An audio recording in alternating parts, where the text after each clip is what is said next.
കാലം മാറി, പൂക്കളും മാറി. എന്നാൽ ഒരു കാലത്ത് ഓണപ്പൂക്കളങ്ങൾക്ക് നിറം പകർന്ന നമ്മുടെ നാടൻ പൂക്കളെ ഈ ഓണക്കാലത്ത് ഒരിക്കൽ കൂടി ഓർത്തെടുക്കാം. ഓണപ്പൂക്കളത്തിലെ രാജാവാര് എന്ന് ചോദിച്ചാൽ ഒരു മലയാളിക്ക് ഒറ്റ ഉത്തരമേയുള്ളൂ: നമ്മുടെ തുമ്പപ്പൂ.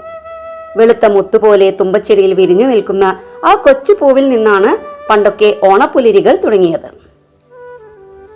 തുമ്പയുടെ ആ പരിശുദ്ധമായ വെളുപ്പിന് കൂട്ടായി വേലിപ്പടർപ്പുകളിൽ വിരിഞ്ഞു നിന്ന മറ്റൊന്നായിരുന്നു നന്ദ്യാർ വട്ടം.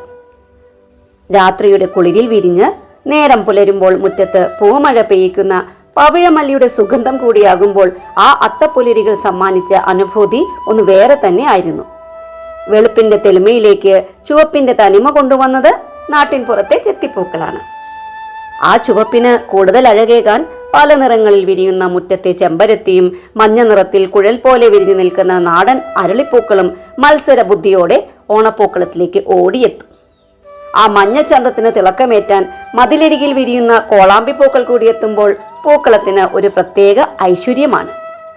അതിനൊപ്പം തന്നെ ഒരു രാജകീയ പ്രൗഢിയോടെ വഴിയോരങ്ങളിലും വീട്ടുപരിസരങ്ങളിലും തല്ലിപ്പൂത്ത് നിൽക്കുന്ന കൃഷ്ണകിരീടവും ചേരുമ്പോൾ വർണ്ണങ്ങളുടെ ഒരു വിരുന്ന് തന്നെ ആകും.